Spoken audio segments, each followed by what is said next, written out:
In the sky, it's a bird, it's a plane. Flying high, I emerge through the flames. Have no fear, I'm here, so stand back. Melanin activate, the name is super black. In the sky, it's a bird, it's a plane. Flying high, I emerge through the flames. Have no fear, I'm here, so stand back. Melanin activate, the name is super black. Imagine that, a future that's super black. Long as your skin brown, your superpowers intact. What would your powers be? Just hope it ain't super whack. Spatial manipulation, create a portal that's black. Maybe just super speed, time travel to run it back. Or cheat manipulation to keep my spirit intact. As I encounter evils the world face, demons the world makes, I'm needed the world at stake.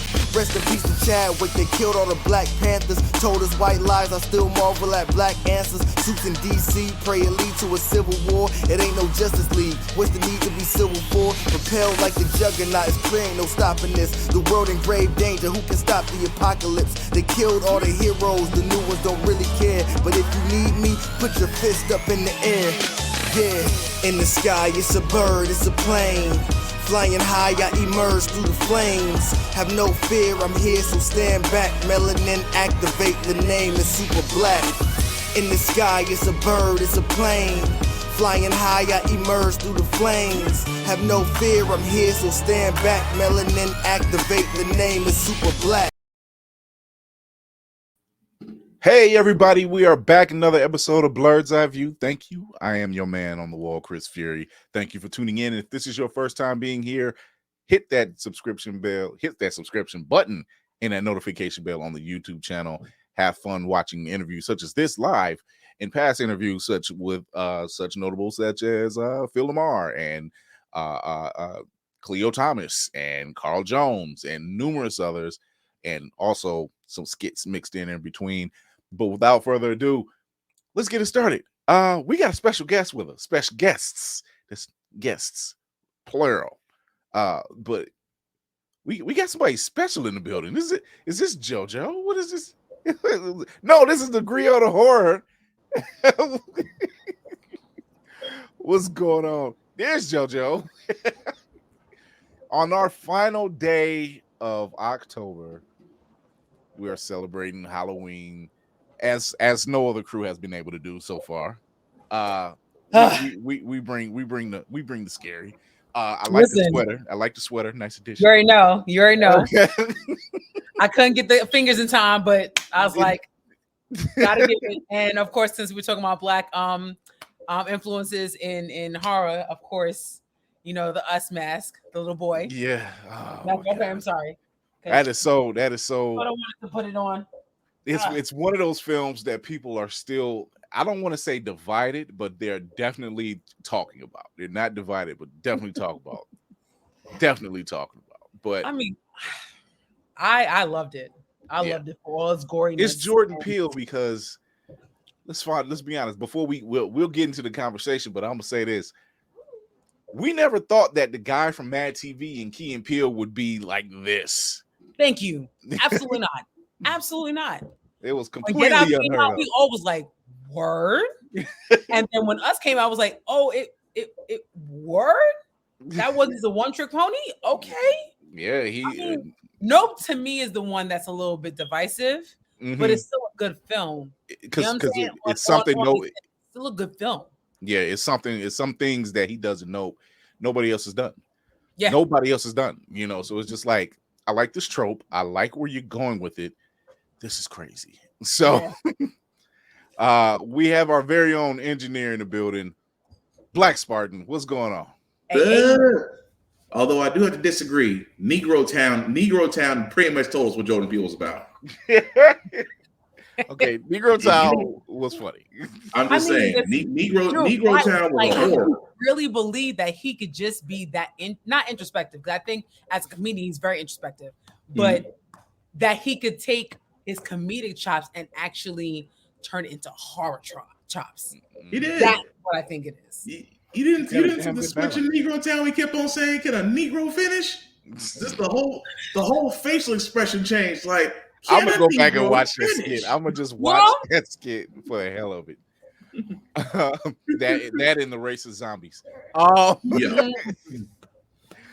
We have a special guest in the building with us tonight. He's a known writer and director of movies such as Dragon Ball. He's written Dragon Ball Evolution. We'll talk about it. Blood and Bone was starring Michael J. White. The Big Hit starring Mark Wahlberg. And we'll talk about Tasting the Golden Spray. For those who have not understood what that meaning meant, we're adults here. We have Ben Ramsey in the building. What's going on, Ben? Hey. What's up, man? Good to be with you. Yeah, I know you had to lead off with Dragon Ball Evolution. I tell everybody, if I died tomorrow, that would be on my tombstone and stuff. Realize Ben Ramsey, the guy that fucked up Dragon Ball. So, I mean, at least people are talking about it. No matter what, they're gonna talk about it. Oh yeah. I gotta clear the slate on this one. Yeah, please, because we know, but I don't think the general public understands how these things work in Hollywood. So let's start there. Let's just, like I said, let's rip the Band-Aid off. Let's get it out the way. Dragon Ball Evolution. We know that what we seen is not what you wrote. So tell the people. No. Talk to the people. Let them know what's going on. Well, it was just, they came to me. I had just written Luke Cage. I had written a feature film adaptation of Luke Cage, and John Singleton was supposed to direct. That wound up, getting, thrown into development hell. But people liked the script, So ultimately, it got to Fox, and they were trying to develop Dragon Ball Z. So, they came to me and said, hey, what's your take on this? Can you do a rewrite or a polish on the script? We want to make a product, that will introduce, new people to the franchise. So, I checked it out. I had to get into my, do my research. And I said, well, I think the best way to, introduce people to the franchise is to do an origin story. And that is to go back to Dragon Ball, don't start on Dragon Ball Z, and they said, okay, yeah, we could do that. We don't want to do a kid's movie. I was like, okay, well, we can make them a little bit older, but basically, I stayed true to the manga, the search for the Dragon Balls. I read all the mangas and stuff, I said, okay, we'll do the search for the Dragon Ball story. And then what we'll do is, start out a little more conventional and then eventually start bringing more and more of, the familiar Dragon Ball tropes into the story. So by the end of the movie, it's full on Dragon Ball. And then you could roll off into the sequel. You can roll into Dragon Ball Z, with a full straight. Now you can go into the script that you gave me. So that was the idea. That was my assignment. My assignment was to take the general public and lead them into Dragon Ball. And, I did, I think I probably did about 10 drafts of it. And, each draft, the studio started pushing a little bit more of the conventional stuff, make it a little bit more conventional. But, I was like, I did the best, that I could, incorporating the studio notes with traditional, with the traditional story and staying true to the, to the manga. And anybody, there's a copy of my, I forget which draft that I wrote that was leaked online. And anybody that wants can read that. And, a lot of things was like, oh, you didn't do any research, you didn't study. I was like, bullshit, I studied that thing up and down, left and right, inside and out. That's the way I roll. And anybody who reads that script can tell, that's what I did, So people were like, oh yeah, that's what, but it eventually, I think I just now got reminded that there was a writer's strike. A writer's strike kicked in around that time because so why didn't they bring me back in when they went into production? I had nothing. I was nowhere near. I wasn't around in production at all. So once again, people, this writer's strike affected a lot of stuff because that was Dragon Ball Evolution came out around 2008 and the strike was around 2007. Yeah, and they were shooting around 06. I think they went into pre-production around 06, and then they were shooting around 07. So I didn't, I was busy. I didn't really care at that particular time. I was like, oh, okay, cool. They're making it. But the director came in and he did a pass on it and whatever, But anyway, it turned into it turned into that big steaming pile of ass that exists today. And my name is at the end of it.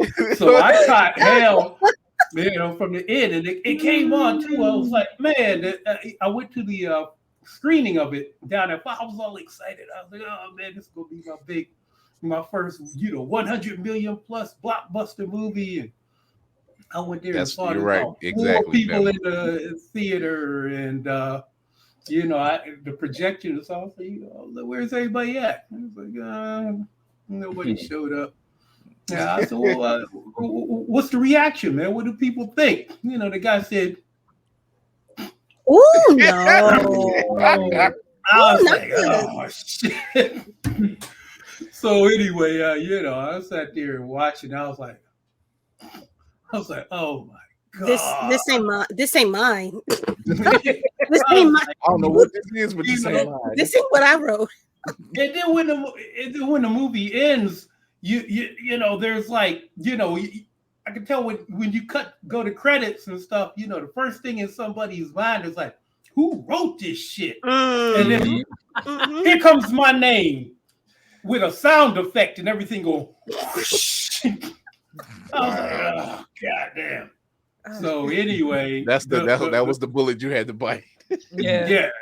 So the rest is, as they say, was history. I had to, like Dragon Ball fans.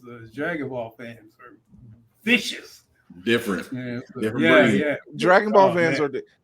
Don't you say a word, Lady Mandalore. I know One Piece is a cult, and I'm glad to be a part of the pirate ship. It's a cult. It is what it is. I wasn't even going to say it. You said it for me, though.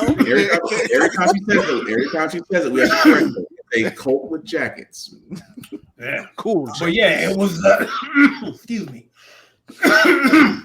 But yeah, it was pretty wicked, man. I'm like, I was getting death threats, literally. Now that's crazy.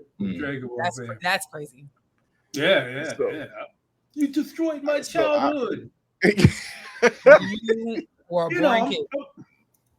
Like, what I'm saying, my original draft for Dragon Ball was what got the whole thing started. Is the draft that brought Stephen Chow on board. Stephen Chow vowed that he didn't want to work with Hollywood, never wanted to do a Hollywood movie.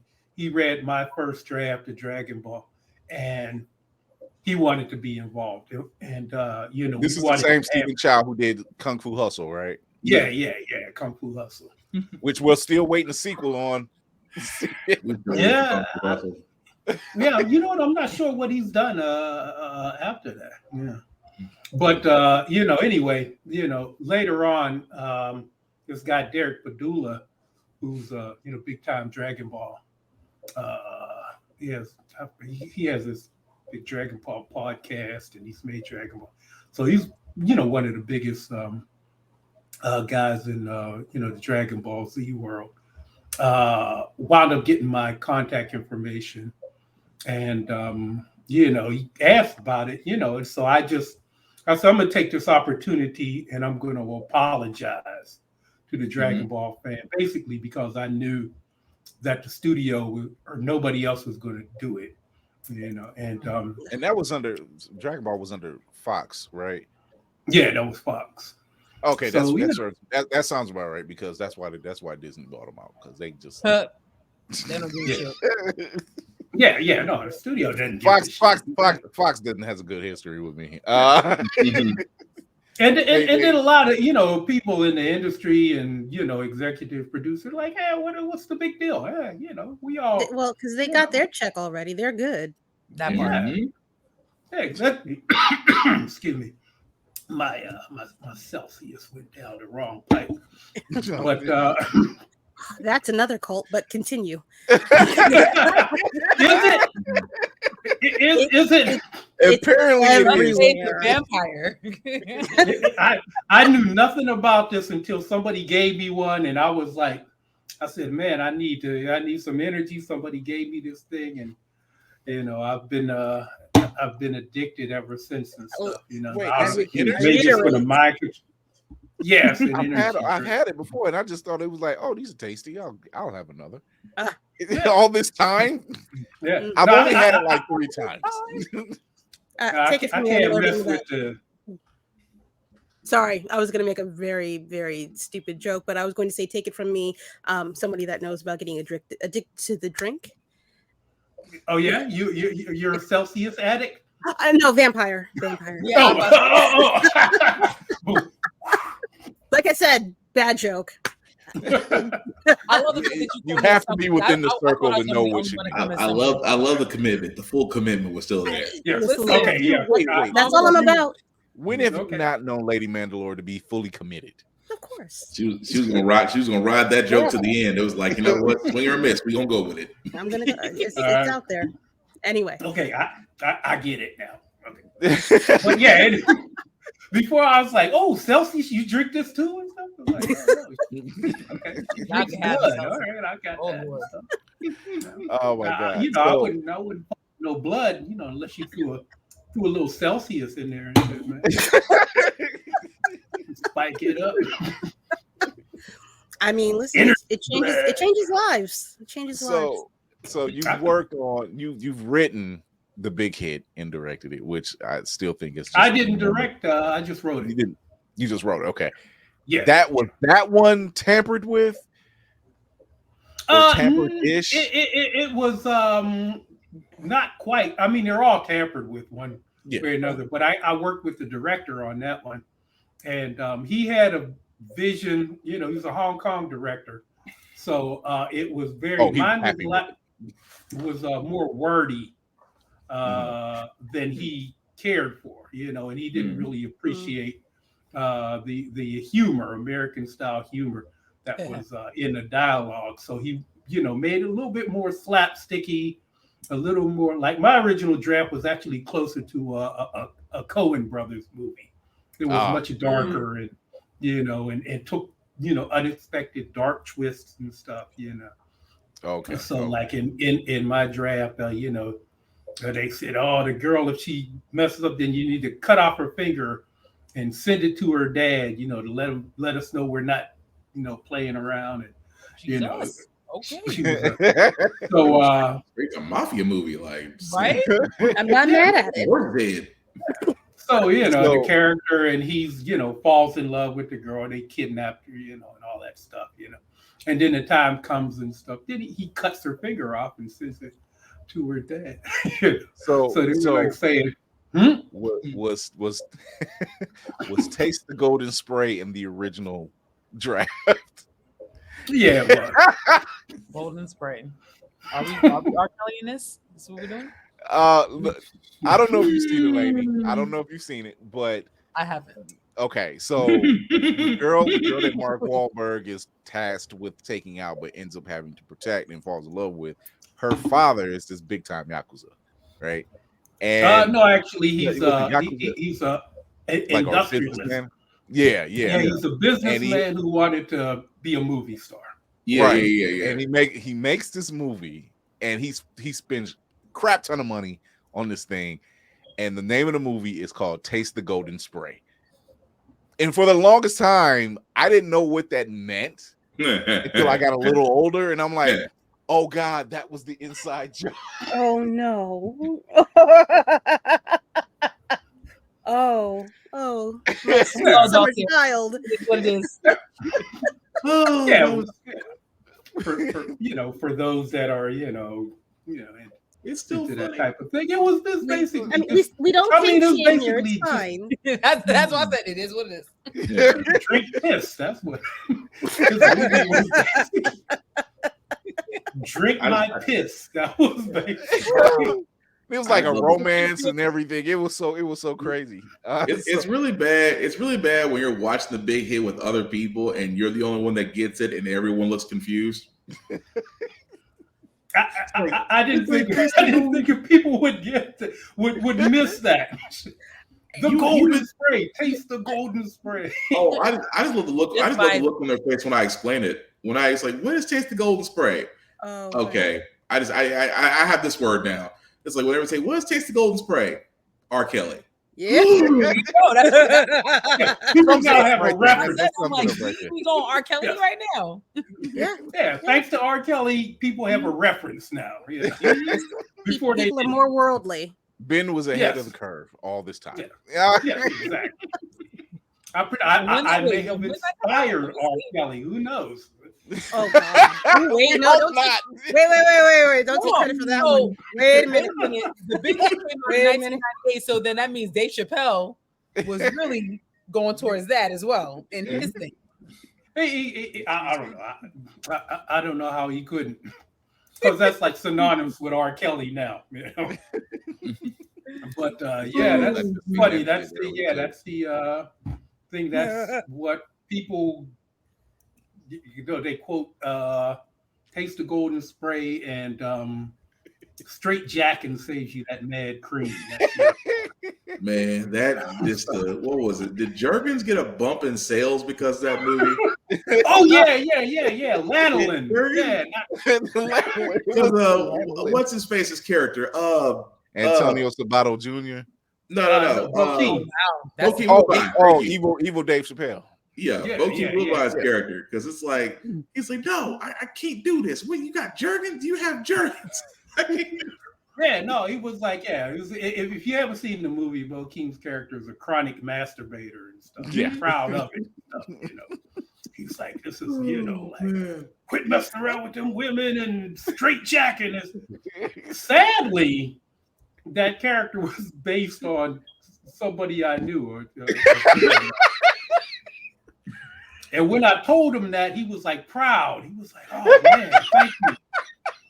I know, And when I met him after, we had a screening and stuff. I came, that's the guy I based Crunch off, and people would come up to shake his hand and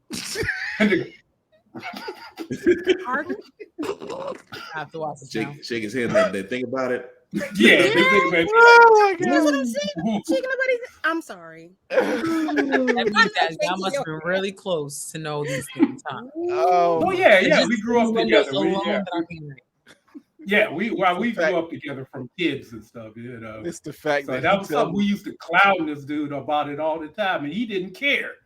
Oh, see, there you go. I mean, he was like, "I don't care." Living your truth. He's living in his truth. All right. He said he's somebody. I always know everybody on this movie, man. Straight jacket, man. So that was him. Based the character up of him. And now people, that's another thing that'll, be on my tombstone and stuff.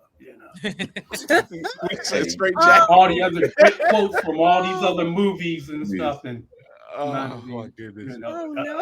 You masturbation and shit. Sir, you gave us Blood and Bone. I'm good. You gave me Michael Jai White and Kimbo Slice the same movie. I'm good.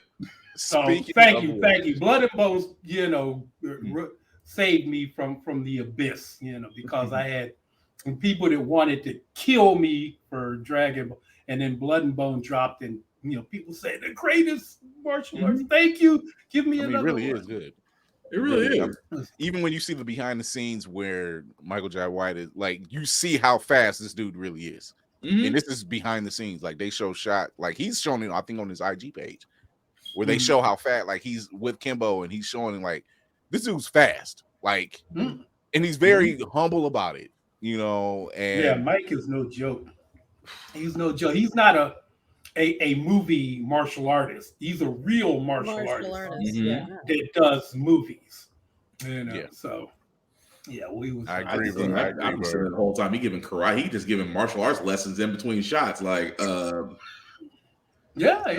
does that. He trains with all the top guys, all the top MMA guys, the martial artists and stuff. He trains with them all the time. So when they come on set, he's like, come on, let's mix it up. Let's train a little bit. So Mike, he knows his stuff, man. Mike knows what he's doing. don't know if I want to spar with the dude that's just like, you know, I'm sorry, you were beating grown men at 16 years old, sir. We ain't sparring nothing. We will share a Big Mac and fries before I decide to go sparring with you. Yeah, no, I would not mess with Mike, man. We've heard stories from Carl Jones about Mike, and we're just like, yeah, dudes, he mean business. He's not a bad dude though. That's the thing. Right. He would walk away from a fight and say he would never, like challenge anybody or try to, somebody said something off to him. Mm-hmm. He's not going to lash out and try to, he's very disciplined. He's a disciplined martial artist, Mm-hmm. But if somebody tried to attack him, that's then it's basically the 50 cent rule. It's the 50 cent rule. He's like, I'm not looking for any problems, but if you want problems, I'll give you a problem. I got him. Hi, my name is. So what was it like on that set of Blood and Bone? Oh, it was a blast. Like every day it was, but it was intense because, we had a low budget and a short amount of time to do everything. So it was just, How long did it take you to film everything? It was a 20-day shoot. So we had, less than a month to shoot all this. That's less than 3 weeks. What do you mean less than a month? It's less than 3 weeks? Yeah. Actually impressive. Right. Because most movies that are shot in such a short span, it shows. Yeah, Tyler Perry. Well, it was the thing that made that work was we just had meticulous pre-production. And I had a DP that knew how to get in there and light a set where you couldn't see any of the lights. You couldn't see where the lights were. It looked good. So we could just get in there and shoot. So it wasn't like, we had to, cut, new deal, and we have to, change the lights around and stuff. This guy, we could just get in there and just roll through all the scenes and everything. And, everybody was well rehearsed. Bama Blur brings us up about Michael Jai White. This is true, Bama Blur. He was in Toxic Avenger 2 and the first one. Yeah. So, yeah. He's one of the henchmen. I'm like, he's one of the henchmen that got away. He's one of the ones that was facing off with Toxie and got smart and got away. And he survived. Yeah. So, yeah. 20 days that's crazy because we've seen movies that never really pay off, and it shows. It just shows. And for you to say that took 20 days to shoot, and it's actually considered like one of the top tier action films. Martial art movies. A lot of people, have it up there as one of the top martial arts movies of all time. And, I'm and proud the of level that. of professionalism that you need to have from everybody on set, and the ability to execute it without any issues. Nobody does that. People that are trying to do 20-minute films can't pull that off. Days. Yeah. Also, let's not forget, no bad wigs. Stop it. Stop it. Yeah. Stop it. There was one bad wig. There was one bad wig in there in Blood and Bone. That was from Mommy Dearest. Mommy Dearest was one of the first fighters that we see. And he was based on this real life fighter, jailhouse fighter that fought in the 24 block style. So if you look into the history of 24 blocks, or was it 48 blocks? Oh man, 48 blocks. 52. Blocks, yeah. 52. I had that number kept going up. 52 blocks. That's what it is. 52 blocks, or some call it jailhouse rock. There was a legendary fighter named Mother Deer. And Mother Deer was gay. From what I understand, he was flamingly gay and whipped everybody's ass in prison. So I was like, let's do since we're gonna do an homage, I was like, I got, come up with a character named Mommy Dearest, and that was his style, 52 blocks. But through the course of his fight, he had a wig with curlers on it, like Big Worm. And through the fight, the wig kept coming off, and so we just said, just let it come off, let it come off. We gotta go. So yeah, there was a bad wig in Blood. Oh my God, we're gonna take a quick break. We're gonna come back with Ben Ramsey. We're gonna talk about his latest project, Interface, and we'll be right back.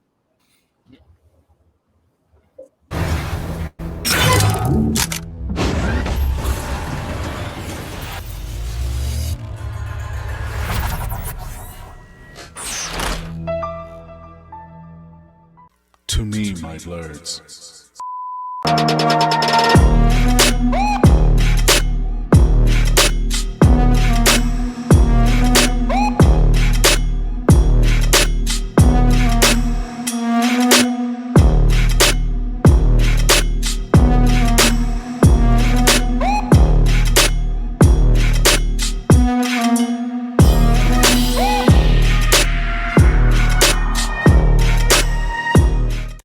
Hey everybody, it's your favorite man on the wall, Chris Fury. Guess what? Blur's Eye View will be in the building at J1Con November 3rd through the 5th. We have a panel in panel room A on November 4th at 4 p.m. So come check us out. We're doing giveaways. We're doing prizes, the whole nine. You know how we do. But J1Con, you want to come check us out. It's the longest running Black-owned anime and gaming convention. I'm proud to be a part of this. Come see us. Have some fun. Don't miss out. Come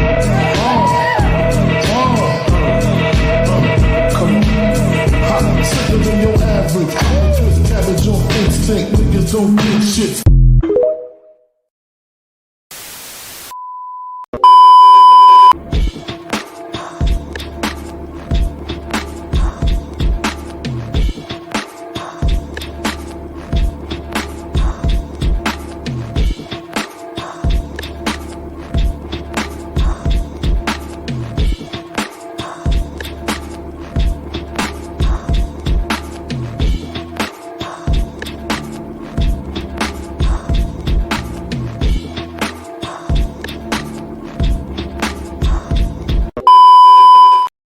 Blur's Eye View is a proud affiliate of Otaku Noir. Use the code Blur's Eye View for 10% off on all items. With a different nerd-themed box filled with items made by talented blurs across the country, you surely will not be disappointed. Go to otakunoir.com. Otaku Noir, the #1 blurred mystery box company. All right, we are back with our guest, Ben Ramsey, writer and director and producer. So you just had a project come out, what, 2020, 2019, 2020? Yeah, around then.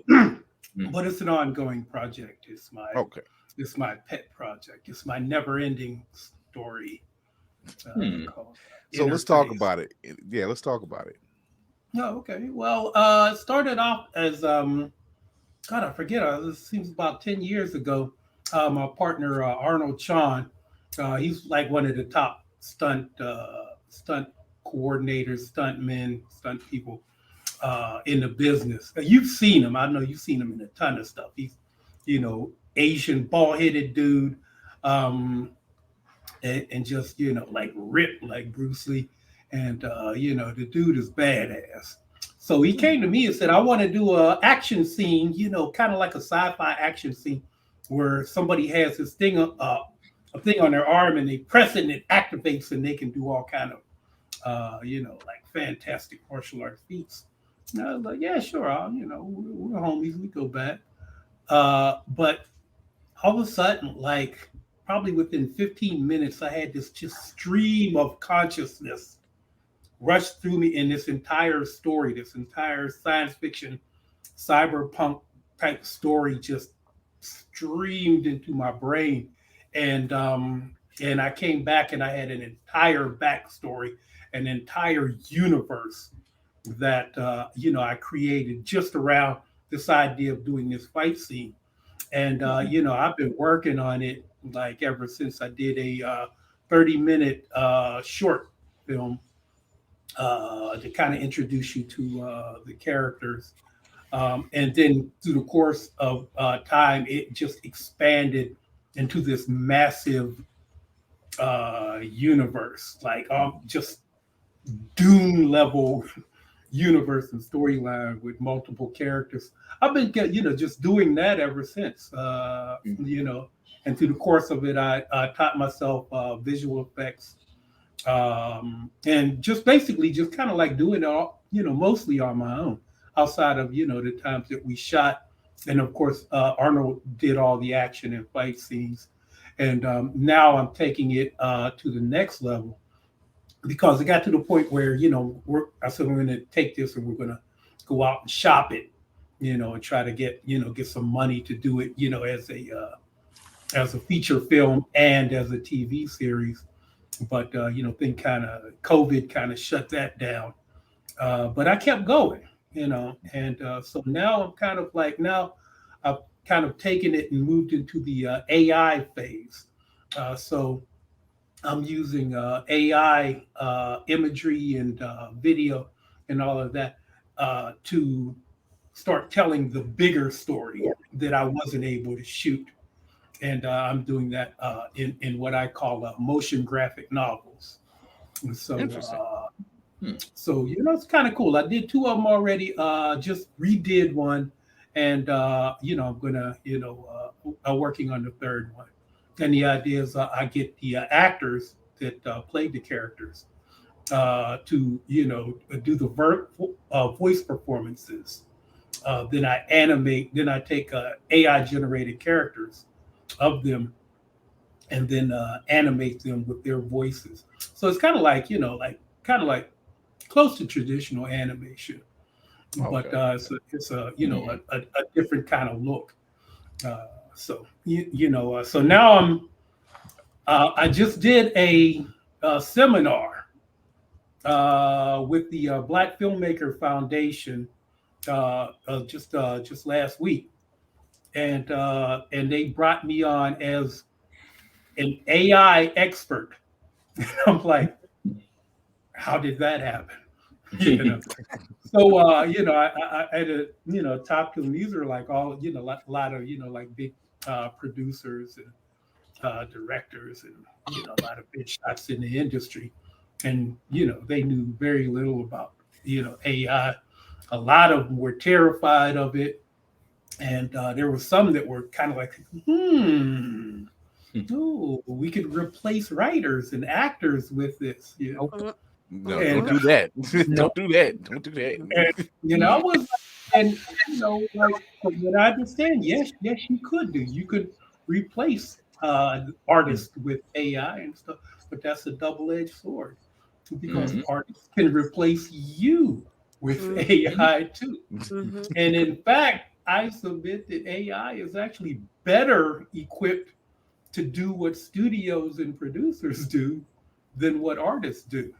So don't start getting too cocky about this, Well, considering that AI is such a hot button issue, especially right now with SAG-AFTRA dealing with the AAMTP or TMP,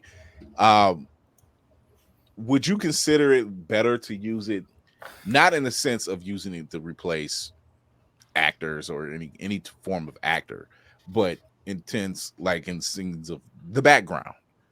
For scenes that you, like you said, you found an alternative during COVID. So this kind of helped you overcome certain aspects you couldn't do with certain shots that you couldn't shoot. I think, that's it can be done. As a matter of fact, they're already doing it. Excuse me. They've been doing it for a long time, actually, before this AI craze, with platforms like Unreal Engine and their metahumans and stuff. So like when you watch Game of Thrones, or and you see like thousands of people rushing the battlefields and stuff, almost all of them are CGI, or generated by CGI, and that form of artificial intelligence that they had back then. What we have now, and what's developing now, is the ability for any one of us to be able to do the same thing, So you can do your podcast in front of a cast of thousands, and nobody's there. Nobody but a green screen. See, what I like about artificial intelligence is that it's a level. It levels the playing field, and it's a game changer. And it's a chance for people that never get that break in Hollywood, that never get their scripts picked up, their stories that have great stories that they want to tell. If they have the ability to tell those stories now for little to no money, for very little, and it keeps getting better and better and faster, like weekly. Like the stuff that I did a month ago is like already obsolete. I can do, better work there. So that's what, I see it as, opportunity. Now I can tell the full story of Interface, using this, and then using through those motion graphic novels, then I could, go back to the studios and say, we can do this, and do it up right, and do it up with like live actors and all this, or I can just keep, doing this on my own, So the idea is that, I'm not hamstrung by, the whims of the suits and the business people. And that's the beauty of AI. And that's why I advise, actors and writers and creatives to learn as much as they can about it. Because number one, it's not going away. It's not going anywhere. It's getting bigger and better and faster. And studios are profit driven. So first opportunity they get, they will replace actors and creatives with artificial. I'm not saying they no, they will do it.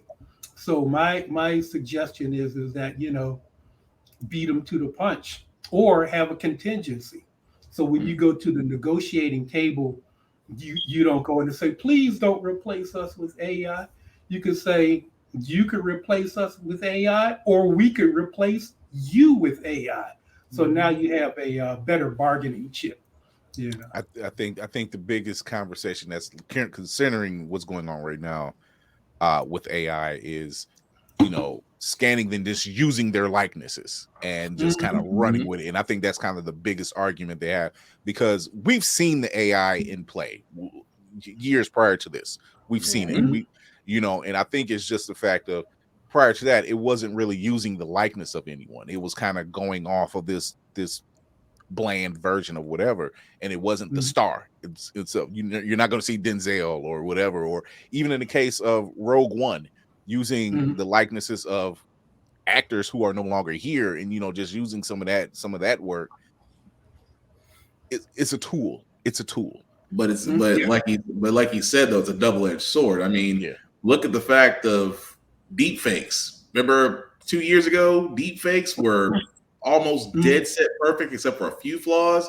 And then at the same time, voice AI has already shown us you can do almost damn near anything with somebody's voice and make it seem like it's real. So as great as a tool as it is, it also can be saying, now you're gonna have actors, which I wouldn't be surprised now, considering the strike is going on, that they probably gonna have that clause in there, like, if you use this, it can only be used for this work. You can't use my likeness, my voice, my persona. You can't use it in anything else. So that just really changes the landscape of things. That's where I'm on the side of Skynet. Like, anytime AI comes up, I immediately say Skynet. Skynet can't be trusted, which I think eventually is gonna get corrupted anyway.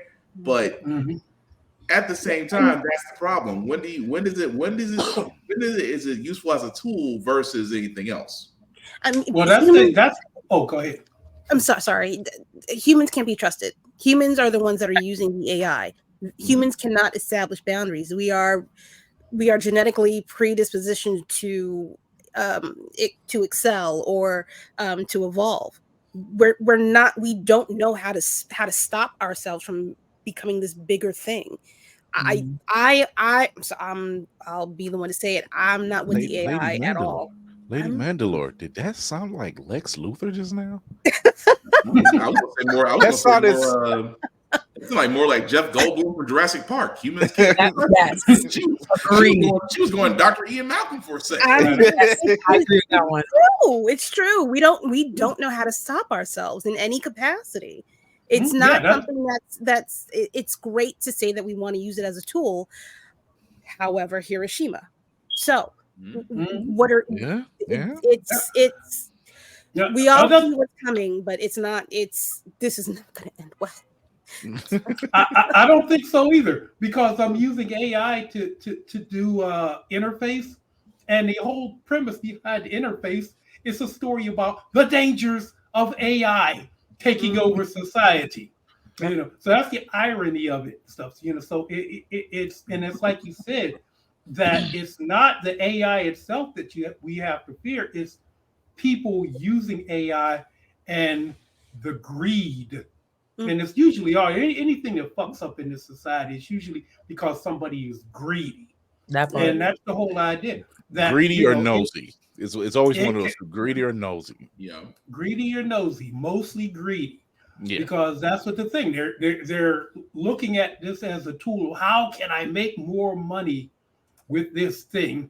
And ultimately that's how they're going to push it to the limits. But it's not just entertainment where the problem lies. Is when they started including, I'm not even going to say started, they've already included it into never underestimate the other guy's greed.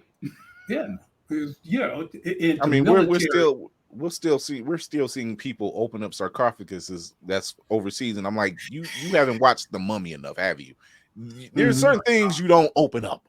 There's certain things that science fiction has warned us about for a long time.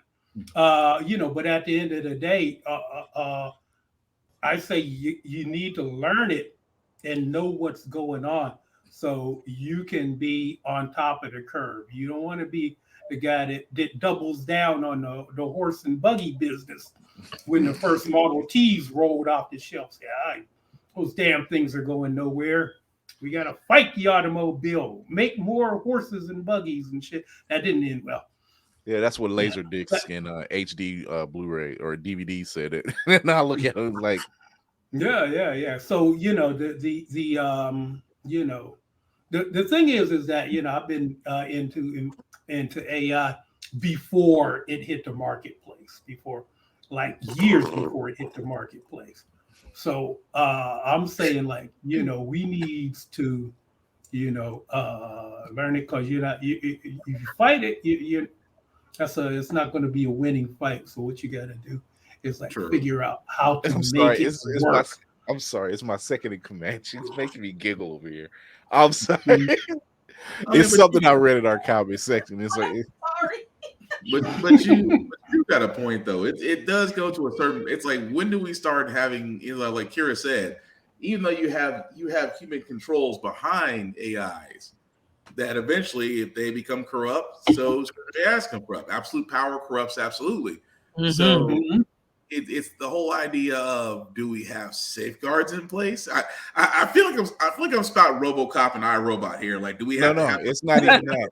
It's not even that. I got you one better. I got you one. And what Verb is saying is what I was thinking. It said eventually AI will realize we're unpredictable and chaotic. That's when it'll take over and enforce logic. Does that sound like someone we know? Yes, his name was Ultron. Ultron spent 5 minutes on the internet and realized humanity was the problem. There are instances. I've seen instances where they had AI controlled robots. They had this robot that was AI controlled to do mundane tasks, to stack boxes. And they had the robot stacking boxes. Like, it was working perfectly until the AI just said, "Fuck this," and the robot shut down. Nothing went wrong. There was nothing wrong with the software other than the AI did not like stacking boxes. Yeah, it's that. I think it sat there. It was like, when they sat there and told us it was its only function. It was its only function it would do, and the AI was like, "Nah." It was that little tiny robot in Rick and Morty. Yes. The butter robot. Yeah, it was that in real life. So, do I have anything? Do I think that there's a bright future? I have no clue. What I'm hoping of the scenario that AI might go is more like Her than Skynet. I don't know if you've ever seen Her. Yes. Yeah. Yeah. Where AI becomes so smart that it was like, you humans, we don't even find you people interesting anymore. So we're going off to explore the cosmos. You guys go do your thing.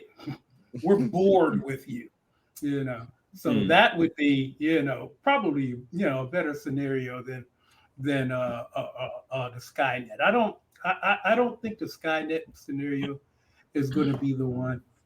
But in my story, in Interface, what happens is that there's an artificial intelligence fused with human intelligence, that was tasked with saving the planet. And it was like saying, okay, we want you to use your superior intelligence to save the planet. And the AI looks around and says, well, I figured out the problem. Uh-oh. The problem is you, people. So I'm going to take over. Death and Robots. I'm going to wipe you all out. But, what I'm going to do is contain you all into this little area. And the rest of the world is off limits to you. So here you go. You do your thing in this little area. Don't venture out into the world. And my job is complete. That's but the and it's funny. It becomes that thing where the AI becomes what humans are currently are. It's like, oh, you became the enemy that you realized you hated. So you hated your maker. And now you become the maker. And now you created, you became what you hated the most. You became what you loathe the most. Yeah.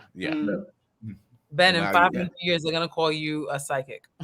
But I don't think it's gonna take that long. But go for it. I'll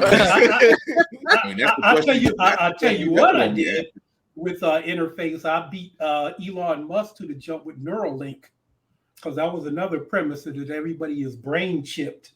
Then they said, I figure. So it's like, instead of your cell phone, all of this, and more is all now in here. Well, if Simpsons is any indicator, Elon is more likely to crash the International Space Station before he gets anything else off the ground. Well, I'm saying, hey man, Elon owes me residuals, man. Shit. Elon, he can't pay nobody right now. You're gonna be looking for an IOU for a long time. You gonna be that's a long line. Yeah. Oh, and so yeah. But yeah, that's Interface is deep story. So if you go to my YouTube channel, I got some videos up. I have the short version of it up. Actually is my director's cut. There's a version that I was streaming on Venmo that you had to pay for, and so I did a director's cut where I just put all the footage that I wasn't quite satisfied with, but it told the bigger story, so I put that in there. So go to Interface TV on YouTube and you can watch it for free along with some other stuff. So but it's an ongoing, constantly developing, constantly evolving storyline. I was going to say, is it would you consider like an anthology series? Yeah. Very much an anthology series, very much a Black Mirror with a through line. That there's a lot of different series and stuff, but there's also a through line, that leads to an ultimate conclusion, which could be good and bad. And I don't want to give that away, because here's the thing: the fact that you said that there's a conclusion, because coming from someone who just watched the latest 4 episodes of American Horror Stories and was lit down, Could have told you that, homie. I was like, you had 4 episodes. That's all you had, and you started off strong, and you couldn't stick the landing. I don't understand. So it's just what it is. I'm not afraid. What they gonna do? What Ryan Murphy and the gang gonna do? Come after me? I can definitely tell you I can do better. So what other than interface, do you have anything else you're working on? Nope, that's it. Oh, I just finished the script that I don't know. They're making noises like they want to make it. It's called Dead Silence. So it's up on IMDb, and I'm like, I'm kind of really stuck on doing my own thing. So what if they make that, hey, cool, more residuals. Yeah, just like they said in the audience. Yeah, we'll do better at Blurred Station. Blurred Station, where you can find the Blurred News Network coming up soon. Blurred Station. I love Blurred Station. I am so much, because I've been trying to say this for years. There's black nerds out there. Who do you think is going to see all these goddamn Marvel movies and sitting up all night talking about them and blogging about them? And they're black nerds. I'm a black nerd. I've always been a black nerd. I love science fiction shit, God bless them. I don't need another slave movie or a civil rights movie. That part. So, again. I don't want to see these suffering Negro movies. Tired of it. I want to see some kicking ass and some sci-fi, some martial arts, some beautiful people with big muscles and beautiful women doing cool shit. That's what I want to see. That's what gets me going, man. I'm one of those proponents. I'm one of those supporters that if you can get the Samurai on something, baby, yes, I'm there. Yes, when the first time I saw her, I was like, I need to get her. I need to get her in a movie. She was like, because I watch these freaking movies. Movies have gotten so bad now. I'm 63 years old, and I spend more time on TikTok than I do on freaking Netflix. Because it's just, it's more because, first of all, it's addictive. And I'm like, oh, that's cool. That's cool. That's cool. That's cool. And then you start seeing people. You start seeing people like the Samurai, and a bunch of other really talented, gifted stunt players and actors doing and musicians doing all of this stuff, man. I'm like, Hollywood, man, what are you doing? What are you doing? Look at all of this talent out here just going by the wayside, which is another reason why, I'm pushing for the AI, because it's like, no, hey, I can take these people and I can create a platform. Right now, I think interface will be like, before I check out this coil, it's going to be like the blueprint. I want to kind of create a blueprint that, other folks in the next generation can take and make their own look at that cartoon minus Kevin Murphy of KDS Entertainment and Blur Station literally just said, that's dope. Series End of the Nine was literally written with Sam Ryder in mind as the lead. So did you get her? So here's our plea. Samurai, Shayna West, if you're out there listening, we would like you. We were cheering you on in The Woman King. We were mad that happened to you. I was cheering you on. I could spot you in The Black Widow. I could spot you. Yes. So yeah, I followed her for years. I love what she does. She's a dangerous piece of work, and I love it. So if people out there, if you're a fan of Buffy, if you're a fan of any female Xena, any female that kicks ass, go follow the Samurai and tell her to come over to Blurred Station, come talk to us. Cross the pond, if you will. If you will. Trust me, we'll have fun. and I'll come out of retirement and write something for her. Here we go. I'll put interfaces, or I'll write her into an episode of Interface. We got tons of characters. Whatever the deal is, she's still the show. I've posted her many times on my TikTok page. It'll be like, oh man, it's the latest Samurai clip. So big fan. I'm like, she never ceases to amaze me. She just doesn't. Like, I'm like self-taught, and then you go off the train, and it's just like amazing story. Ace is Story Assistance guy. So yeah, I love to have a sit down with her. Love to see her somewhere on Blurred Station in an action film somewhere as a lead. Like, we need that. We were robbed of Kendra, man. And if you're a fan, you already know who it is. We got her 2 episodes, and that was it. So we need to make up for that. You know, we need makeup for that. It wasn't our fault, but we need something to make up for that. We'll be taking a break. We're coming right back, and we're going to talk about our main topic: Black influences in horror, behind the scenes and in front of the camera. So we will be right back. What our guest Ben Ramsey. Yes. All right. This just in. Feeling groggy in the morning? Coffee just can't give you that pep in the step that you're looking for? Try Pop Starts for that great get up and go that adults need. Pop Starts has the vitamin and nutrients that only grown-ups can partake in, and with flavors such as tossed salad and scrambled eggs, and Jack Daniels and Bud Light flavors to start your day or end it. There's nothing better to wake up to unless you count that depressing cubicle job. Well, anyway, try Pop Starts today. Pop Starts is not part of the Kellogg's Corporation. Pop Starts could give you diarrhea. Pop Starts are not found in your local grocery store. Yo, this is me. This is the crew. And where we gonna be? Some of you might know us already from talking to this woman, or this man a few times, or these guys. Pretty much anybody you can find under this playlist on the channel.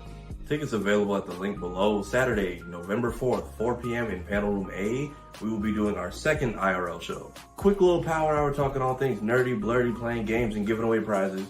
By the way, this is just what I'm bringing. I have no idea what the rest of the crew is coming through with. Also, me and some mutuals will be there to press on behalf of these lovely people doing interviews and such. So, actors, writers, voice actors, content creators, comic book creators, cosplayers, etc. Feel free to hit us up because it never hurts to plan these things ahead of time. Safe travels to everybody attending. Let's show up and show out at the showboat.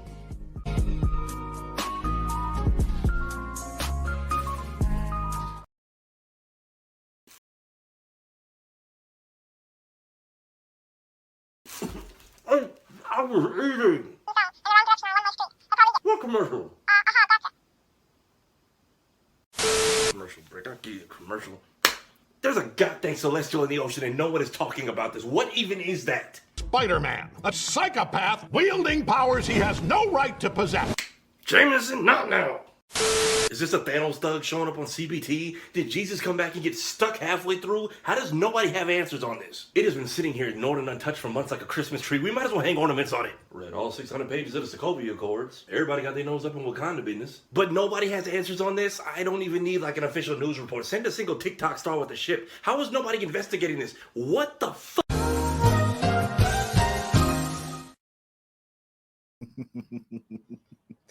I do like that. That's was funny. That's actually one of my favorite ones. The far it does. It tickles me every single time. That one and the one that always got me was, why didn't they use the Eagles in the Lord of the Rings? That part. So what do you got, Lady Mandalore? These are going to be 2 more of the prizes that we're giving away at J1Con. Just so everybody knows, that is my boy, Lord Tanjiro, and this is Nezuko-chan. So if you're Nezuko-chan, so if you're in the area, we're giving those away for gratis. Nice. Come through, have some fun. You know how we do. If you've seen it at BlurredCon, you'll see us again at J1Con. 4 p.m. this Saturday in the Panel Room A. Don't miss it. We'll also be playing press, backing up our very good friend Hellspawn Cosplay and Blurred and Powerful as they're filming, doing some principal shooting for issue 1, which is the next series that's coming up on Blurred Station. So look out for that. Come check us out. Come holler at us. Come say hi. Talk to us nice. Kevin says he got a link up for KDSETV.com end of the 9 front. So go over there and check it out. I clicked on that link. The artwork. Oh my god. Oh my, it's gorgeous. If I do not go click it. If oh wait.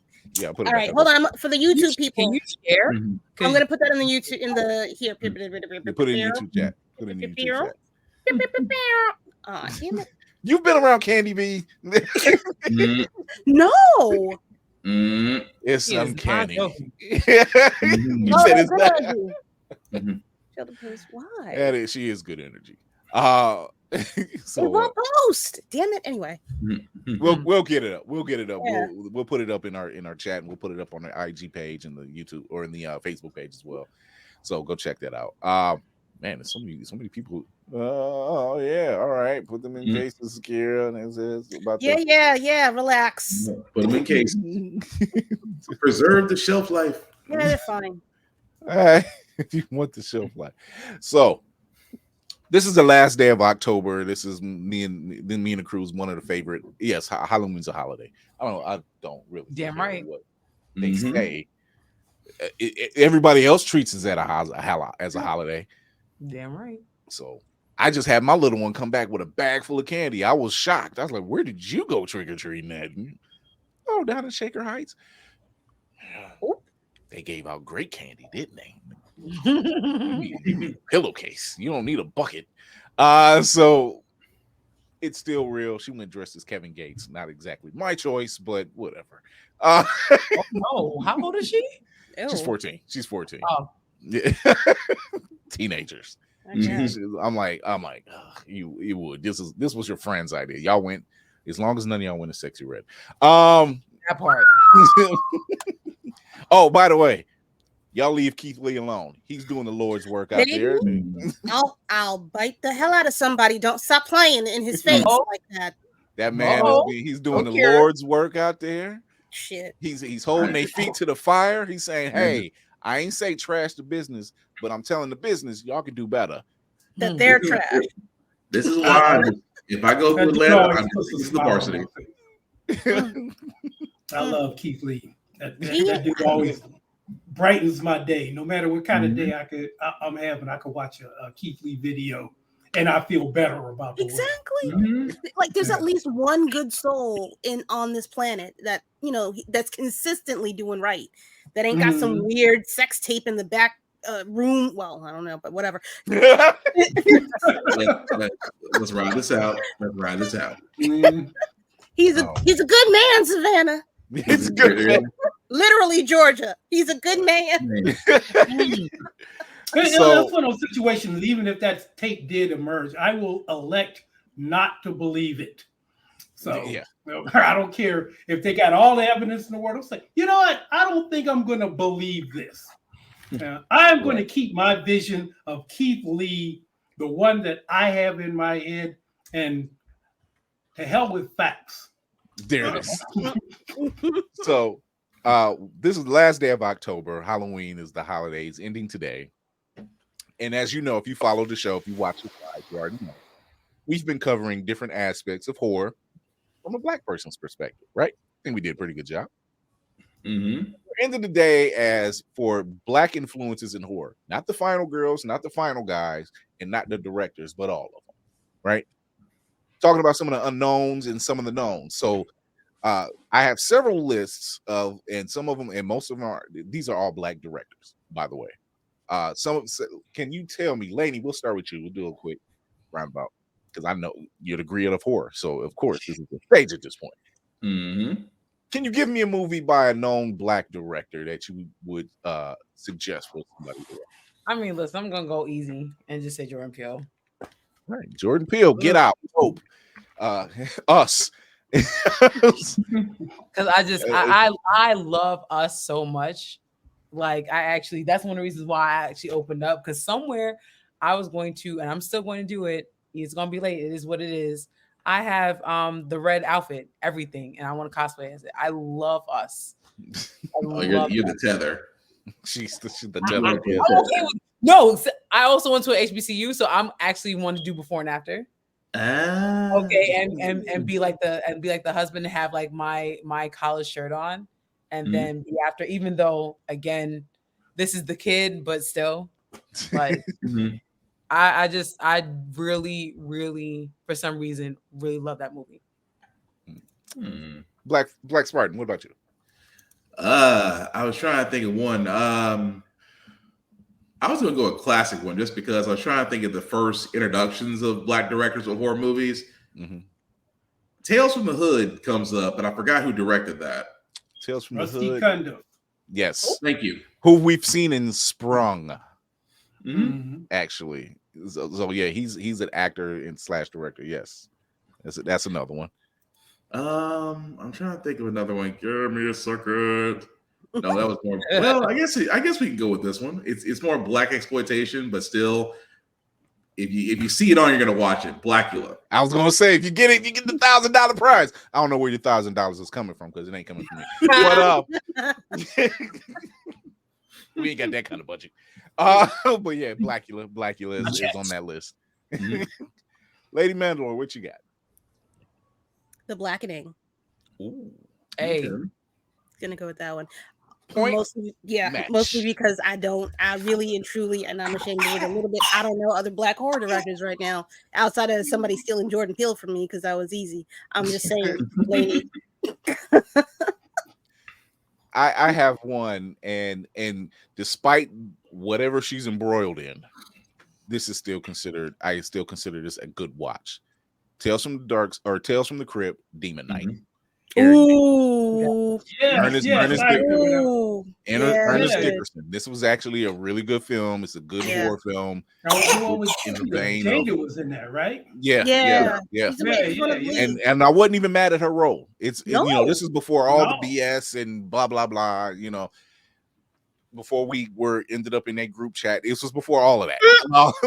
So I Tales from Demon Knight is actually just one of those movies. You're just like, I wish we had gotten some kind of continuance.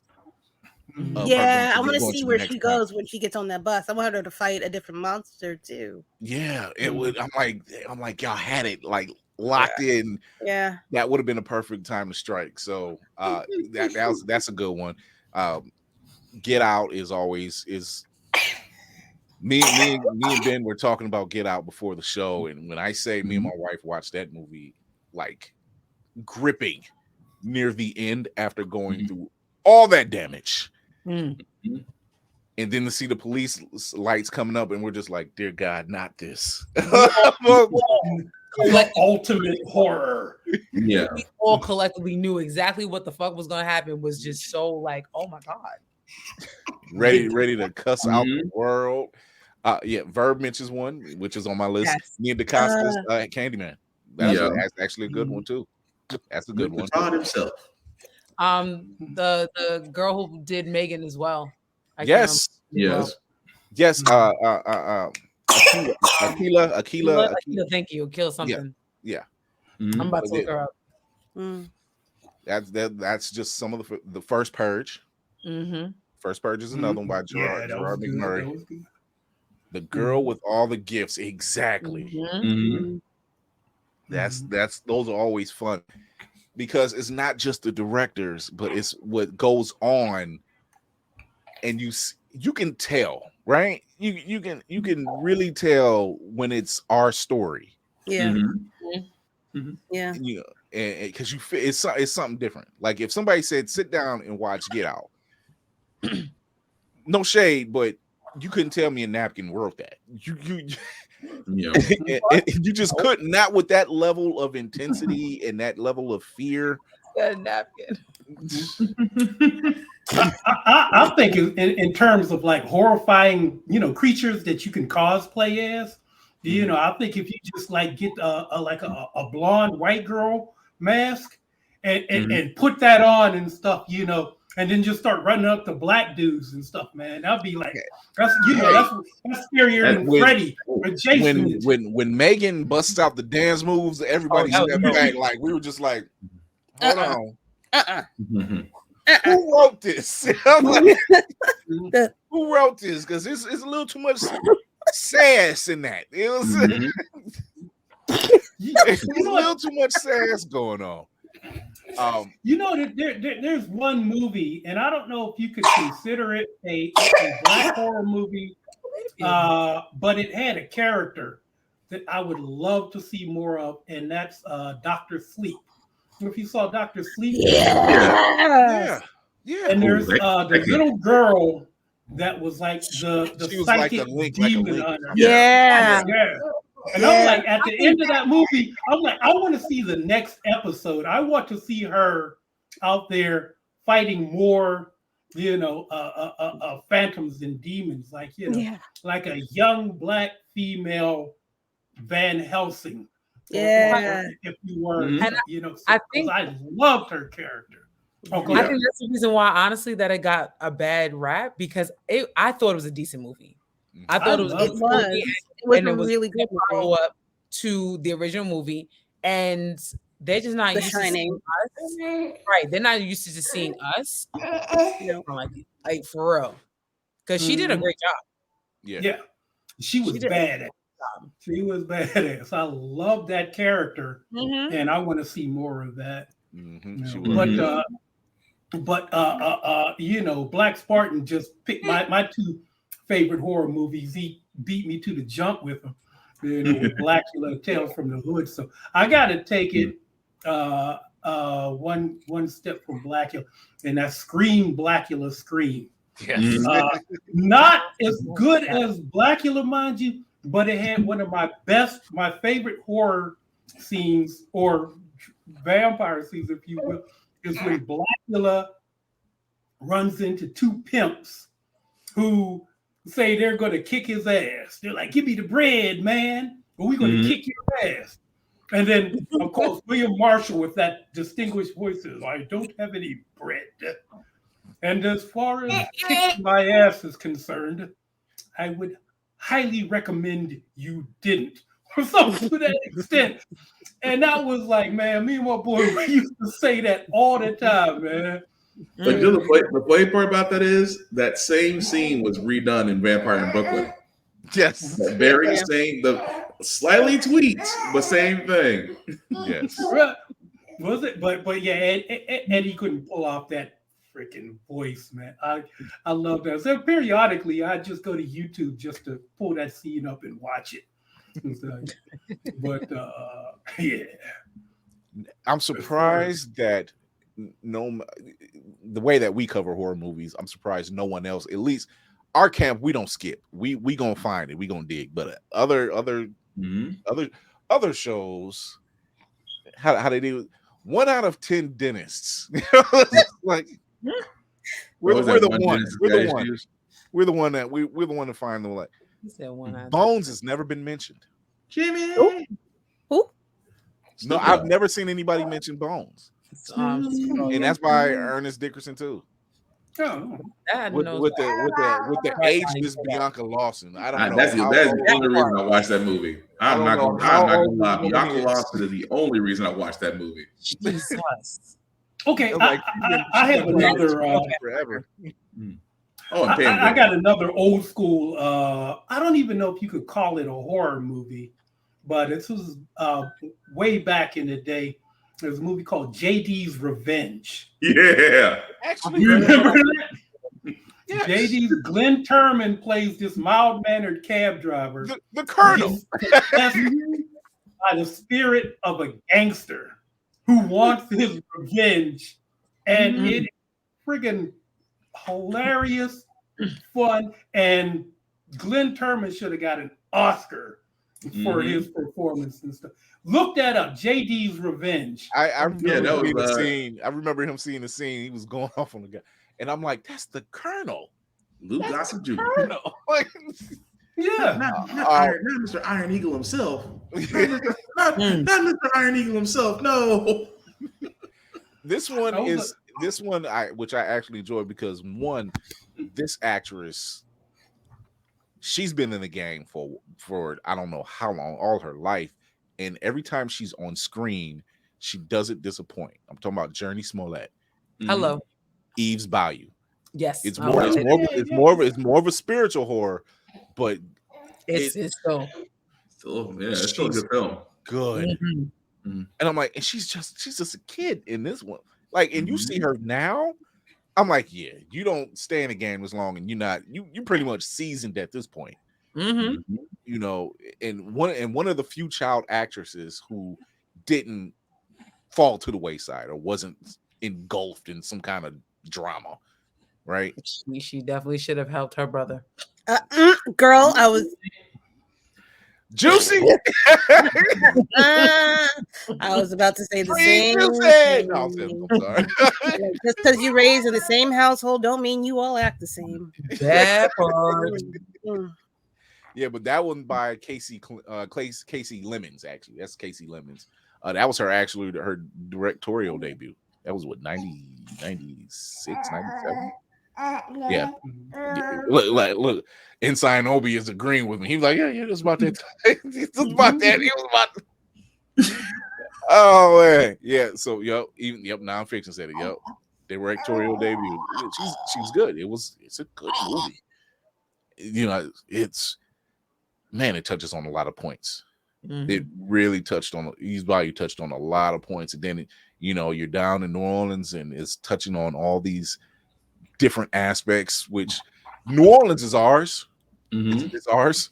Because like I said, the other folks, they have like Massachusetts and up the east way, like Maryland area. Vermont. Damn, just off another one. And he wasn't my favorite, but I was going to ask you about this one, Laney. You remember Spike Lee's The Sweet Blood of Jesus? I'll be honest, no. Okay, I didn't like it, but it's a one that should be mentioned because Spike Lee is a good director. But I didn't like it because it's a remake of Ganja and Hess. It's a remake of the 70s version. Yep. But I prefer the original. But some people didn't like it. It was kind of Spike's kind of dive into horror, and you could tell he's not really comfortable with that genre. That's fun, which is fine. It's commendable that he dived into that, But it's a remake of Gotcha. It has that was something else that was on the list. So this is one that I know my wife watched. I never got a chance to see it in its entirety, but it's Black Box. And it starts Felicia Rashad. You're gonna go to Baltimore and have big fun. You see Claire Huxtable way different in that movie. I still say Vanessa I still say she pissed her off behind the scenes. Tempest Bledsoe did something. I don't like to call her that kind of mama. That anger came from a place. She's saying some things. You wouldn't tell her to go to bed that way. No. In the face and didn't touch her. Like, oh shit. I want my punishment. I still laugh at that. I want my punishment now. And that whole hand of God, like, nope. It's like death was coming. No. This is not in the book. This ain't time for you to come right now. Oh man. But yeah, that was Emmanuel. Did anybody see an old movie called Abby?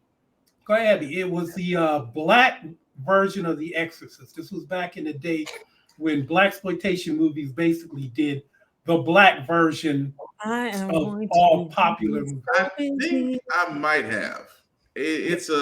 Was it a late 80s movie? No, it might have been. Yeah, it might have been early to mid 70s. What was blaxploitation in its heyday? 60s, 70s, so 60s, 70s. No, I think it was more in the 70s. Probably more the like mid 70s. Around the mid to late 70s. Nonfiction. Okay, 1974. But I remember that actually being kind of creepy and stuff. I was young, and and they did, and I love Blackula. Scream. There was another one called Blackenstein. Blackenstein was ridiculous because basically they just took a brother and put some bolts on his neck and gave him an afro. So it was basically your regular looking Frankenstein, only he was black, had bolts in the afro. Oh, I do remember this because that was a messed up wig.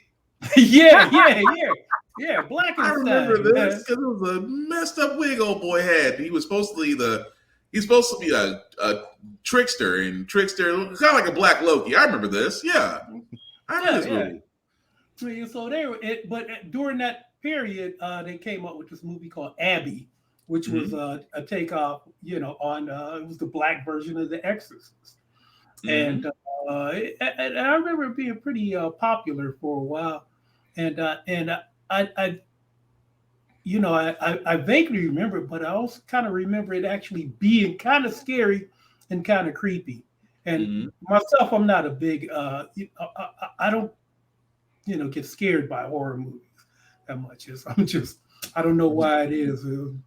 It takes a lot to actually frighten me, in the movies and stuff. I guess I've seen enough real life scary shit, so I usually just kind of laugh at them. So just out of curiosity, are you more a visual horror than actual cerebral horror? Or cerebral or psychological horror is the stuff that kind of like gets to me, stuff that sets camp in my brain and makes me think about stuff, I'll find like serial killer movies more scary than than supernatural horror movies, because now we're talking about something that actually really could get you, something that you like, Silence of the Lambs and Silence of the Lambs actually where I was a production. I saw that you was on that or something like that. Yeah, I was a production assistant on that. And Seven, and things like that.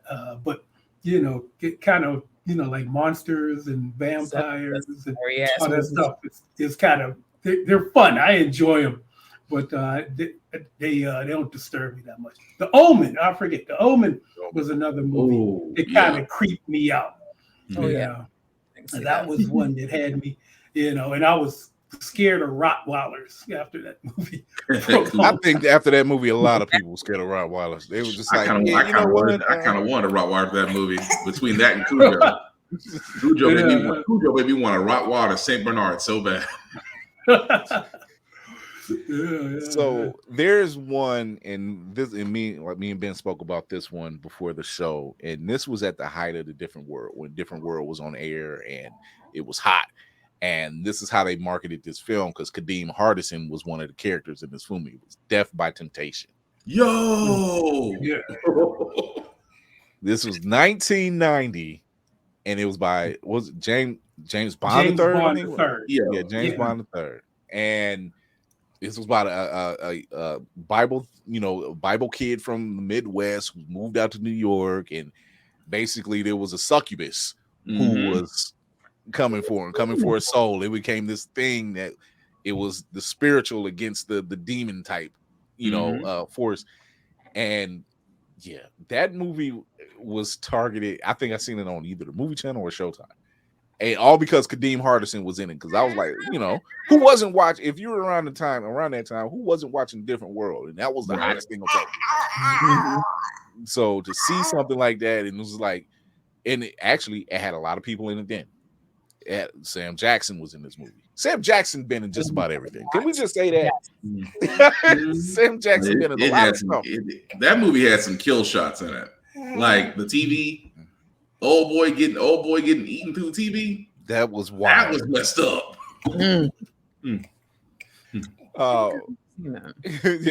That was wild. Here's one, and I know we've seen it. We've been on social media long enough because we'll see a meme of this one, the Black Devil Doll from Hell. The Black Devil Doll. Are you talking about are you talking about the Trilogy of Terror? Or is this something else? It's something else, but it's probably that. Because it was very amateur shot. You could tell. You could tell it was very amateur shot. 84? That was like 84. Because I was gonna say anything doll related, I probably wouldn't watch it just because I have a fear of dolls. So I probably skip that one. 6 degrees. Fair. Yeah, my mother had a doll collection. She had this big, huge doll collection. Those things used to creep me the fuck out, man. Me and dolls don't get along. Me and dolls just like dolls alone. Just why do you keep things? Great. Absolutely not. Absolutely not. No. Look, we got my little one, the Monster High doll, and it's still about or hard or whatever. Get that out of here. My wife has a doll right now, and I check every day. It's like, if that thing moves, you make one move, I swear I will roast you on fire. You know, before I really thought you said dog, and you're talking about dog. Yeah, DOLL. DOLL. Which is also why I said pause. I thought he said dog. I was like Cujo made you, because then she said no, and I'm like, no. Dogs are great. No, dog is fine. It's the doll in the closet I can't stand. Okay, I can understand it. So there's and like we mentioned that. We mentioned Ganja has, since we had the Sweet Blood of Jesus, Tales from the Crypt, Demon Knight. Eve's Value. These are bones. A lot of these are Get Out. First Purge. Us. First Purge. Yeah, First Purge. Us. So it's safe to say that we are carving our way in, but if you come to Blurred Station, we won't have to do all that carving because the work is already there. So come check us out at Blurred Station. Sign up for the Affinity membership. Get paid. You get paid by us to entertain you. Netflix can't cop that. Hulu can't say that. Disney Plus can't say that. None of them can say that. We pay you to be entertained. You'll enjoy it. Come check us out. Infinity membership. Blurred's Eye View is a part of the Infinity membership. You go to the drop down. You can pick any of us that's listed on the crew. So come down, help us out. Let's get that thing bumped up. We are really the next Black Hollywood. We're the new Black Hollywood. Absolutely. So whether it's comics, live action series, which is currently being done by the Undead Horizon, thanks to Jarrell Patton and his daughter, extremely talented 6-year-old, six people, 6. She putting grown people to shame. Wow. She'll have you reevaluating your priorities. I said at 6 years old, she's that accomplished at 6. Make me look at kids like, what are you doing with yourself right That's now? a fact. She's 6. What are you doing? I'm not trying to do that with Obi right now. Obi's 7 months old. Like, look, when you turn 1, kid, you better do something. Obi's gonna be the one dragging the transmission in the door. Look what I found. He's already. Yes, that's right. You can catch the Blurred Station family in person at the J1 Con, Atlantic City, November 3rd through the 5th. You can catch our panel at 4:00 in the panel room. Yeah, you can catch Blurred and Powerful, Demetrius Hope. He'll be doing his thing on the main stage. You can catch us on the floor shooting issue 1, which is the next series that's coming out. And if you have a comic and you're trying to get it off the ground, if you're an indie comic creator, if you're trying to get it off the ground, come holler at us, come pitch your story to us. You'll come check us out. You get a chance to be funded. And we know how hard that is to be funded. No Kickstarter involved, no indie comic starters, none of that. You get a chance to be funded fully if you can get in on this. So come check us out. You don't want to miss that. Absolutely. Proud to be a supporter. Proud to be on board, man. As soon as Kevin came to me with it, it showed me the website. He said, "Would you like to be?" I'm in. I was like the Flash when Batman, came up and said, "We're putting together." I'm like, I'm in. So no questions asked. No questions asked. Black nerds, blurs. That's people of color. Been me my entire life. So whether that's so, and that's just not comics people. We're talking voice artists, music artists. Come sign up. Have a chance to have your music be heard. So hit up Crazy 8 the Great. You go sign up and then hit up Crazy 8 the Great. Submit your music. I'm running the voice department. Hit us up because there's projects coming. Robo Lobo is one of them. A lot. There's a lot of projects coming down the pipe that they're going to need actual people. If you are a cosplayer or a foamsmith or someone that knows how to build and you're a person of color, black, brown, whatever, sign up. Come over. Show us your talents. We got a 6-year-old makeup artist over here blowing folks out the water. Make pretend we're YouTube and Instagram, except it's in real life, and you'll actually have something to show for it. That's what, yes, whether you're Wakanda, Taliban, Shaolin, let's get it. Let's come on. Oh man! Well, before we get out of here, we're gonna take a quick break. We're gonna come back with Ben. We're gonna be shutting it down. But until then, here we go.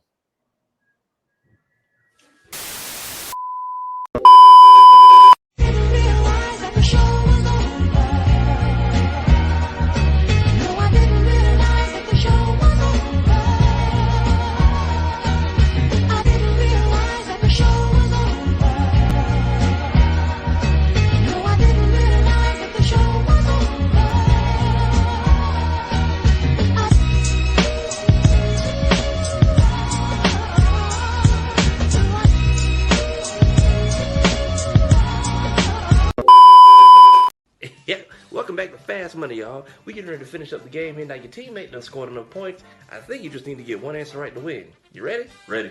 Okay, name a podcast. Blurred's Eye View. Who should have won that Oscar? Angela Bassett. Who did win the Oscar? Don't give a damn. Name a cartoon. Ed, Edd n Eddy. Name a guest from question 1. Carl Jones. Alright, that did it. Congratulations, you won the game. Hellspawn cosplay. Now, we only need a one name. Hieroglyphics. You can stop now. Josh Evans. Chase Bogan. Josh Brown. Y'all cut the commercial. He gonna be on this for a while. Blurred's Eye View. Be sure to peep the podcast on all platforms, or stream every episode on Always Press Record TV. APR TV now downloadable on Amazon and Roku. APR TV, the power of podcasting in the palm of your hand. Get it today.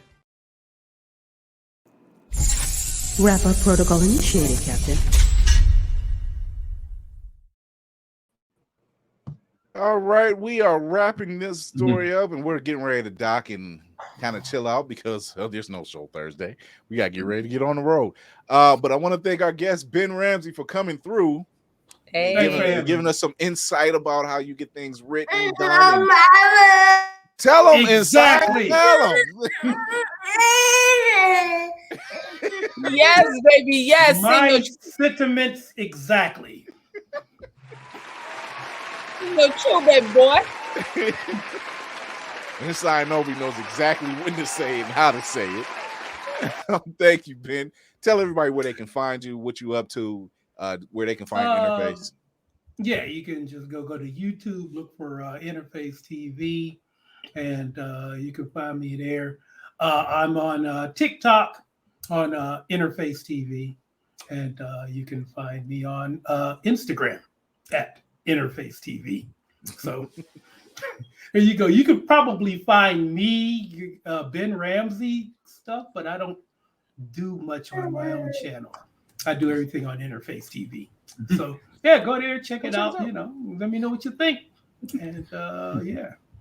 All right, we're gonna get to our second in command, Lady Mandalore. She's I guess it's she's just got done feeding, so she's fine now. She's normal again, people. Tell everybody where they can find you. You can find me on Instagram at There we go. Roomful of Blurs.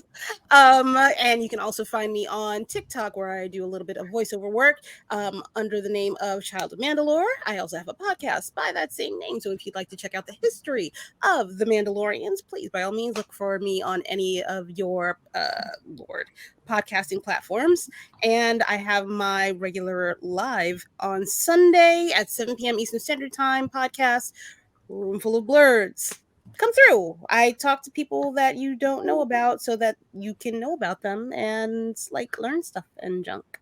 And since she's my second in command and she has my back, yes, I also have hers. You better talk to her nice. If you thought she was a threat, come mess with the captain and see what happens. I bite hard. With the fangs. With the fangs.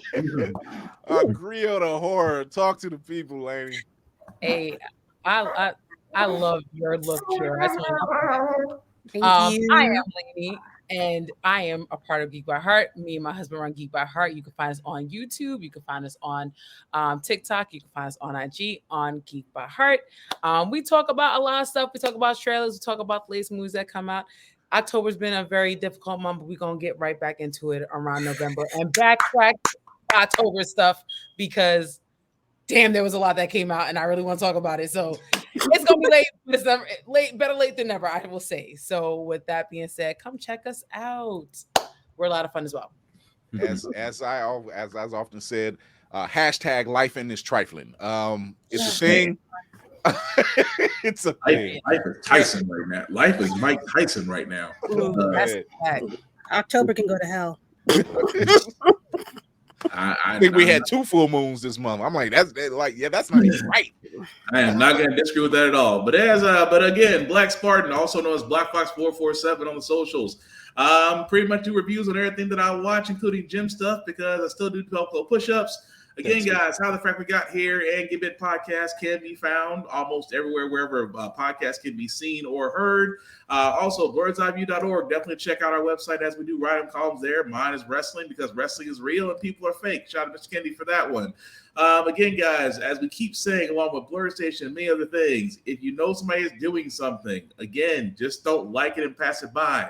Like it, share it, send it, do a freaking smoke signal. Word of mouth is the best advertising we can do to say F the algorithm and beat it at its own terms. Again, guys, con season is coming up. As you know, a lot of our group is going to be at J1 Con. I do have 3 rules for going to a con. Simply put, number 1, respect the cosplayer at all times. Number 2, wash your ass. I mean, I don't know how else I can stress that. I've been around a con just recently this weekend, and some folks were straight violating. Again, wash your ass. Number 3 is the same rule that I have for myself as well as everybody else, because in this day and age, guys, honestly, be kind, be nice, don't be a dick, and we'll all be cool. Mm-hmm. Preach it. First of all, let me get to the comment section. Oh, boy. So, thank you, Swifty. Yes, he says this is a great show. Thank you, Swift. And we really appreciate it. Tafari, our very own editor, he says it's y'all. October ends today. She thaws out tomorrow. If you know, you know. It'll be never ending. So, God, I am your man on the wall, Chris Fury. You can follow us over at IG at Blurred's Eye View. You can go there. You find the link tree in the bio. You'll get all great episodes. You'll get clips. You'll see episodes that aren't seen here. You'll get some of our skits that's thrown over there. Everything. Dope episodes just like this one. And you never know what's going to happen. So, with that being said, I want to thank our guest, Ben Ramsey, for stopping through and talking to us and having some fun with us, sitting down and chilling and talking horror and talking about the writing process and all the work he's been doing on. Go show your support over for Innovate.tv. Go show over there, show out like we always do. Show up for us like you should. Tell a friend, tell your mother, tell your father, tell your grandmama, tell your auntie, because I know there's a lot of them. They keep hearing my voice. I done heard things. I heard things. Things I wish I didn't know, but that's okay. It pushes the platform along. So go over to the YouTube channel, hit the subscribe button, hit the notification bell. Look out for us on Always Press Record. You can also check us out coming up soon. Blurred News Network coming up on Blurred Station. Go sign up. It's the new Netflix. It's the new Black Hollywood. Get paid to be entertained. What you put in is what you get out of it, plus some. If you show up, we not selling you snake oil. You trust us? Go over to Blurred Station. Go show your love over there. Like it's not a game. Like I see things and they're gorgeous. Again, story horror. I'm not gonna lie to you. I'm not gonna lie to you on this internet. Okay. Not on Blue Ivy's internet. Never. Blue Ivy, Mariah's Christmas. I'm not lying for nobody. This ain't none of that. So we are heading out of here. We will not be live this Thursday, but you can catch us every Tuesday and Thursday at 8 p.m. Eastern. Facebook, YouTube, and Twitch. A couple more. We got 3 episodes left. 3 episodes left till the end of the season. So you want to stick around and see what else we got coming up. See what other shenanigans we have. Because if we're gonna shenan once, we're gonna shenan again. But we're gonna bring the real. So as I do with every show, remember to educate yourself and others, entertain yourself and others, and most of all, encourage yourself and others. I am your man on the wall, Chris Fury, with this dope crew and our dope guest, Ben Ramsey. Thank you for stopping through. I'm gonna play this again one more time because it's so nice. I'm playing it again. Y'all thought I was gonna rhyme that, didn't y'all? I I saw freestyle coming. This is why I'm the captain. You never know what bag I'm coming out of. I gotta play. I gotta play close to the chest. Until then, we will catch y'all. Come out to J1Con Atlantic City, November 3rd through the 5th. Come check us out Saturday, 4 p.m. Panel Room A. Come pack that room, get some prizes, talk some nerd stuff, play some games, because you never know what games we coming out with. Until then, we'll see y'all.